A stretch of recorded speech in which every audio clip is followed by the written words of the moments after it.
4 years, 2 months in prison. Wow. He served a year. He gets some time. He gets 15% credit, so he'd be at 14-ish. 2.5 years. 2 months. So, and then he gets another 15% in the remaining. Yeah. He's out in 2 years. Yeah. Should have stuck with the original guess. I know. Yeah. Why I didn't know. It starts with an image that feels impossible.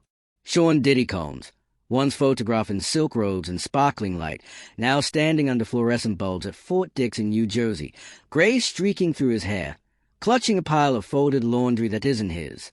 The same hands that once signed million-dollar contracts are scrubbing uniforms for 23 cents an hour. The footage that leaked in late October shows him I think Sam Bankman-Fried were in the unit that was one floor above mine. You know, so in terms of like the setting, it's a fairly decent chance that the room I'm describing is similar to where Diddy is. We've watched this man walk carpets and red carpets alike, but we never imagined we'd see him clocking in. October 30th, 2025. His transfer to Fort Dix after 13 months inside Brooklyn's Metropolitan Detention Center, a facility described by former inmates as hell on earth. His lawyers had begged for Fort Dix, calling it safer, closer to family, more rehabilitative. The Bureau of Prisons finally agreed. By November, CBS News publishes intake photo. His eyes dull, his hair turned gray, the uniform unmistakable. That image became the symbol of a slow-motion downfall. America's first hip-hop billionaire reduced to inmate number 8071304. It's a long fall from the days when his name meant power. The same man once honored as a global icon at the MTV Awards now starts as P. Diddy was taken to a Brooklyn hospital from MDC. MDC is the Metropolitan Detention Center in Brooklyn. It's where Diddy's been held since his arrest back in September. His team has tried multiple times for bail, but it's always been denied. So that's where Diddy has been for months now, but last week he was taken to the hospital. When that first clip surfaced, Diddy inside the Chapel Library handing out DVDs to inmates. Commentators called it humbling. But insiders who spoke to CBS described something else. That's not humility, one said. That's survival. Fort Dix might be low security, but it's still a pressure cooker. Former inmates have called it a zoo, a place where the wrong look at the wrong time sparks fights over onions. In those dorms, fame isn't protection, it's provocation. Mark Geragos, his longtime lawyer, warned early on that Combs would have a target on his back. Within weeks of arrival, reports surfaced of confrontations and a three-way phone call that broke Bureau of Prisons rules. The same call allegedly involved his legal team in a discussion about sending a statement to the New York Times. That mistake cost him 90 days of phone and commissary privileges, a punishment that wiped out his access to money and communication. Officially, the infraction was small. Symbolically, it was enormous. Less than a month inside, he'd already shown the same pattern that defined his case. Control slipping through his fingers even as he tried to steer the narrative. We can trace the story back to where it started in September 2024 when federal agents indicted him on charges of racketeering. The indictment detailed an alleged net... A judge says here the data shows a wide variety of sentences. Weighing all the relevant factors, the court determines that the sentence is 50 months of incarceration. 50. 4 years. 4 years. 5-0. 4 years, 2 months. 2 months. Yep. Wow. His letter to the judge before sentencing sounded like confession. I lost my way. My downfall was rooted in my selfishness. But prosecutors reminded the court of what they'd heard in testimony. Control, violence, and fear. U.S. District Judge Oren Silbermanian refused bail and told him a significant sentence was required as a deterrent. The outcome landed somewhere between mercy and message. 42 months in prison plus time served. Then came the appeal filed by attorney Alexander Shapiro on October 20th. The argument was familiar. The Mann Act, the century-old law used to convict him, was outdated, applied unfairly, and racially coded. But legal analysts were blunt. The evidence, they said, was overwhelming. The verdict solid. Still, his team kept pushing, even requesting that he be transferred to Fort Dix specifically for access to its residential substance abuse program, RDAP. The one program that can cut a... I'm happy to go. So we think that's just absolutely inconsistent with the jury's verdict. I mean, the jury's verdict was resoundingly clear. There was no trafficking. There was no racketeering. Everything was consensual. Everything was adult, which is why he was convicted only of the prostitution offense. What we feel happened today was that the judge acted as a 13th juror, one that we did not choose, and that he second-guessed the jury. By late November, he was officially enrolled. His publicist released a short statement describing a man committed to sobriety and focused on healing. On paper, it sounded like transformation. Off paper, insiders say it looked more like choreography.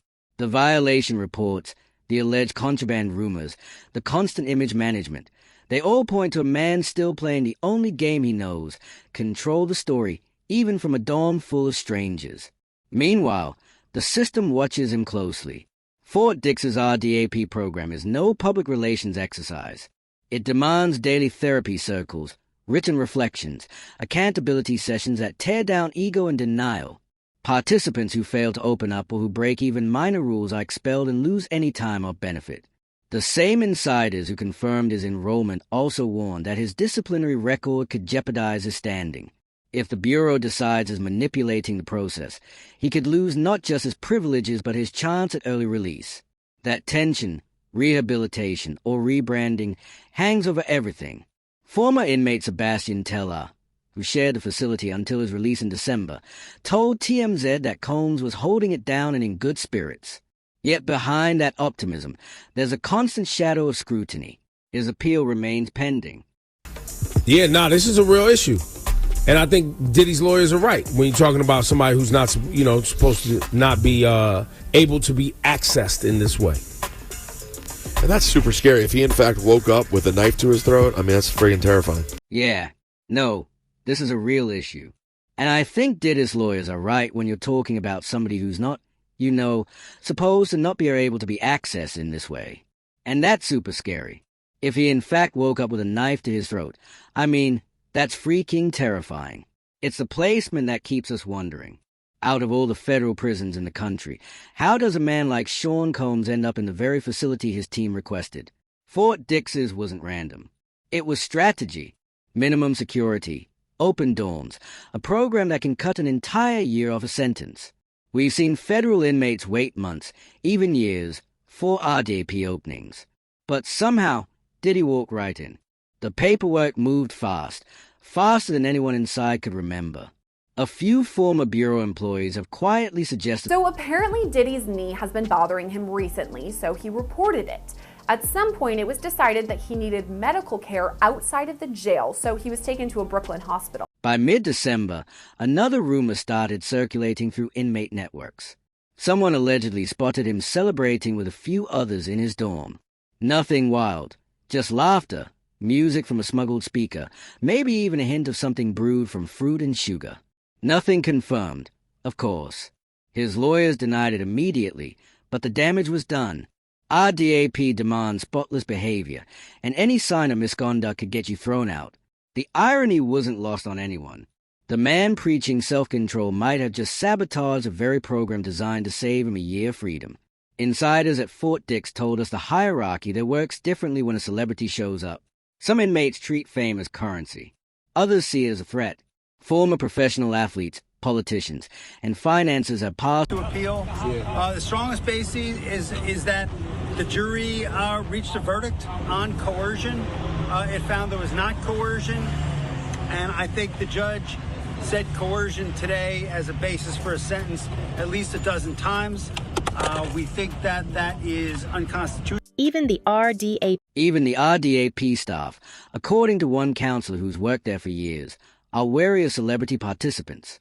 They all say they want help, the counselor said, but most just want the time off. Inmates in the program live in a separate housing unit, a place where therapy circles replace fights, and every statement is dissected for honesty. If Diddy's in those circles, he's expected to speak like everyone else to admit fault out loud.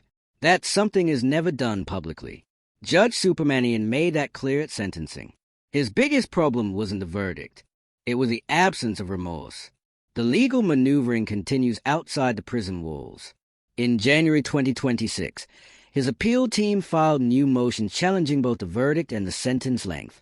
They claimed the judge misapplied the Mann Act, that it was never meant for private relationships or adult encounters. Legal experts aren't convinced. One called the argument the last gasp of a PR campaign disguised as a legal strategy. They might have a point. Every filing from his defense comes with an accompanying media push. Statements, leaks, even motivational posts from his verified social accounts. It's as if the appeal is being fought in court and online at the same time. But the deeper we look, the stranger the pattern becomes. The same week his team announces RDAP enrollment, they also began seeding stories about a new chapter in spiritual renewal. Major outlets were suddenly flooded with near-identical phrasing. Then came the feature in a lifestyle magazine written by a journalist who coincidentally had previously attended one of his foundation's charity events. The piece painted him as a man humbled, learning from consequence. It didn't mention the disciplinary record, the delayed release date, or the whispers that he might be leveraging therapy as an early release campaign. Even inside, the performance continues. One inmate who recently finished the program said that Diddy keeps a small notebook with him everywhere. He's always writing, the inmate said. Looks like lyrics, but people think it's part of his treatment homework. That same inmate claims Diddy's been overheard talking about the comeback, referring not to life after prison, but to a documentary deal allegedly... Look, they once worked together a long time ago. They're not friends now. They don't like each other. And yeah, 50 has taken every shot, especially when Diddy has been down. Still, the cracks are visible. His appeal filings mention psychological distress and trauma-driven behavior, framing his actions as symptoms rather than choices. That language mirrors the tone of his recent letters to supporters, handwritten notes that somehow find their way onto social media. The publicist calls them reflections. Critics call them manipulation. Either way, they work. The narrative shifts slightly every time. One week is contrite, the next is misunderstood, the next is spiritually reborn. The through line is always control. We can't ignore the larger irony. For years, his brand was built on dominance. Bad Boy Records, the business mogul persona, the luxury empire. Now, every part of his image is tied to powerlessness. And yet somehow he still manages to dictate coverage from a dormitory shared with 8 other men. When the media leaks that he's losing privileges, new photos appear showing him calm, even smiling. When court documents mention possible misconduct, his team releases letters about faith. The pattern is so tight it feels rehearsed. Meanwhile, legal analysts say the Bureau of Prisons has grown impatient with the constant attention. Every tabloid story about Fort Dix drags him into unwanted spotlight. According to 2 former